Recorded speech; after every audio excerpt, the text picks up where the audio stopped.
Il va falloir maintenant déterminer une équation de droite. Comment déterminer une équation de droite? La plupart des cas, on va vous donner 2 points. On va chercher les coordonnées ensemble ici.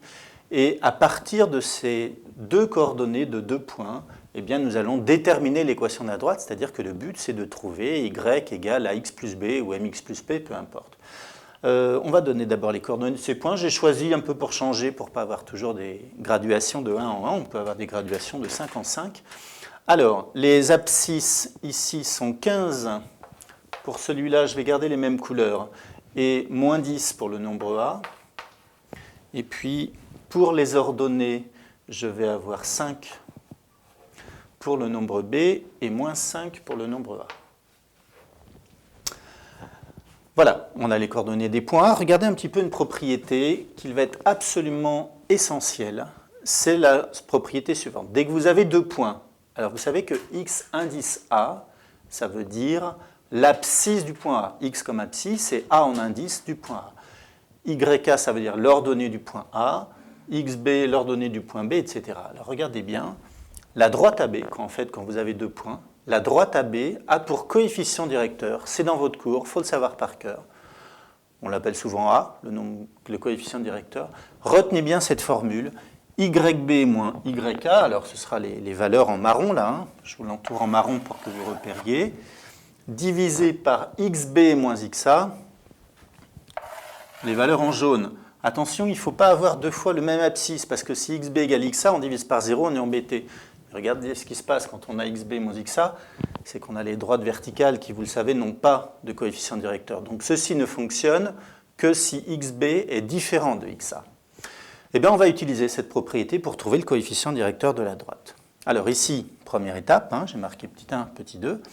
On cherche ici une équation du type y égale à x plus b, ce sera toujours comme ça. Dans votre copie, vous marquerez toujours « Cherchons une droite d'équation y égale à x plus b ». Alors, le nombre petit a, je vais utiliser la formule là-bas, je vais faire la différence des ordonnées, c'est donc 5 moins 5. Attention au moins, hein, on n'oublie pas, ça c'est le moins de la formule ici. Et puis ici, YK vaut moins 5, je n'oublie pas de mettre des parenthèses, sinon vous êtes fichu. Et puis les abscisses, eh bien, ça va faire 15 moins 10 à nouveau. Alors là-haut, 5 moins 5, ça fait 10. Sur 15 plus 10, 25. Vous pouvez simplifier par 5, bien évidemment. Donc ça fait 2 cinquièmes. Vous pouvez le laisser comme ça, ou vous pouvez dire aussi que ça fait 0,4 au choix. Moi, je vais laisser 2 cinquièmes. Finalement, regardez ce qu'on vient de trouver pour l'instant. Notre équation de droite, dont au début on ne connaissait rien, hein, ni le nombre A ni le nombre B, ça y est, j'ai déjà un premier élément. Je sais déjà qu'elle va ressembler à quelque chose de la forme y égale 2 cinquièmes de x plus b. Le nombre b, je ne l'ai pas, il va falloir que je le cherche. Vous savez, c'est l'ordonnée à l'origine. On peut essayer de voir si on arrive à le lire, mais là, ce n'est pas évident. Hein. On ne sait pas trop quelle est la valeur. On est entre 0 et moins 5, mais où précisément, ça va être un peu compliqué. Donc, il va falloir le calculer. Regardez comment on va procéder. L'idée, ça va être la chose suivante. Je vais choisir un des 2 points, le point A ou le point B. Là, j'ai pris A. Et je vais dire le point A appartient à la droite AB. Bien évidemment, le point A, il est sur la droite AB. Vous êtes bien d'accord avec moi.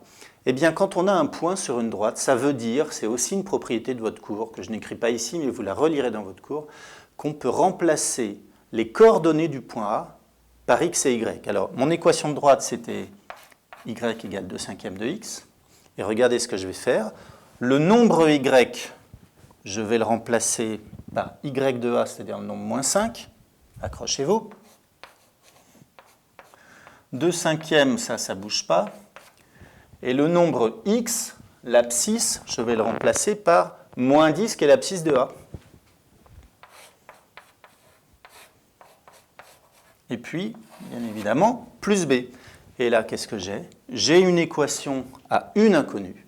Donc là, ça va être relativement sympathique, puisqu'il va me suffire de résoudre cette équation pour avoir le nombre b. Alors, j'ai moins 5. Non, on va rester en blanc. Moins 5 égale, ici vous simplifiez par 2 bien évidemment, hein, ça vous fait 10 divisé par 5, ça fait 2, ça fait donc moins 4. plus B, vous passez le moins 4 de l'autre côté, ça fait moins 5 plus 4, c'est-à-dire moins 1, égale B. Ça y est, on est très content, on a fini, on a trouvé la valeur de B. En fait, le nombre qu'on cherchait ici, on sait maintenant que c'est le nombre moins 1. En plus, c'est cohérent avec la figure. Conclusion. Ma droite AB a pour équation y égale 2 cinquièmes de x, c'était mon coefficient directeur. Alors je peux marquer plus moins 1, ou je peux directement marquer moins 1 comme ça, ce sera plus simple. Retenez bien cette méthode. En fait, il y a deux étapes. La première, grâce au cours, alors retenez bien, hein, c'est les y en haut, les x en bas. Ça, il faut l'apprendre par cœur. On cherche d'abord le coefficient directeur, vous simplifiez la fraction. Une fois que vous avez le coefficient directeur pour trouver l'ordonnée à l'origine, vous remplacez par un des deux points. Vous prenez les coordonnées d'un des deux points que vous remplacez dans l'équation. Et vous avez votre équation de droite. Et là, vous avez plein de points à vos sujets. Bravo à vous.